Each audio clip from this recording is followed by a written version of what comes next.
Hi, Mossville. Sorry this is so late in posting, but I did want to get some thoughts out for today. I'm in Decatur, Illinois this morning, getting some additional training and qualifications for zoo work of my volunteer work.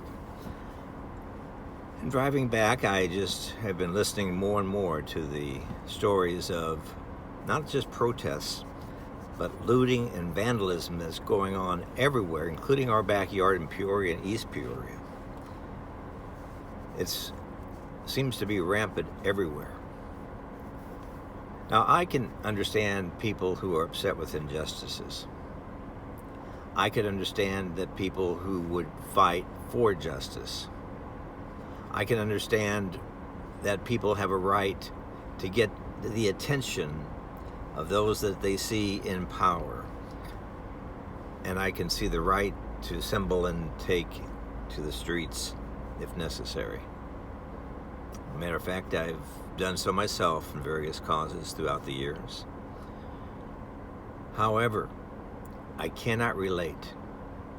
It is totally in my realm of impossibility to understand what looting and what vandalism has to do with anything other than being counter to what everything we're trying to promote.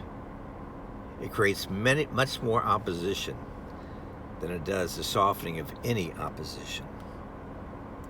I feel sorry for those who caught themselves or got caught in the middle of all of this after months of maybe not opening a storefront, a store that they now have to board up, afraid of what might happen to or what already has happened to their establishments.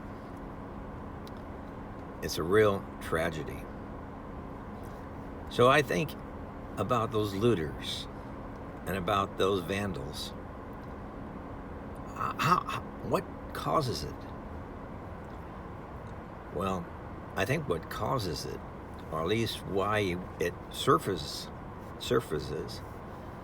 is because they fear no repercussions. They fear no consequences. They fear not getting caught. You see, the idea of looting and riots is simply that the police can't arrest everybody. There aren't enough jails to haul everybody into. If everybody's doing it, or it seems like everybody in your group is doing it, now's the time to get away with things without ever paying consequences. Now that I have to catch myself on. That I can relate to. Because I think a good thing to do once in a while is to think strongly about our own lives and behaviors. And would we do anything different if there were no consequences? Are we only obeying because the law might work in our case, and we might be judged and who knows what? But if everybody's doing it, can I just go along with the crowd? Apostle Paul wrestled with that in some of his churches that he started and influenced on his journeys. He said that the fruits of the Spirit, for example, love, peace, kindness, self-control, there can't be any law against those things. You can't make a law to make people more patient or more kind or give them more self-control. Those are fruits of the Spirit. They come from God through Jesus Christ. He is the vine. We are the branches. Also, Paul said that not everything is legal, is beneficial.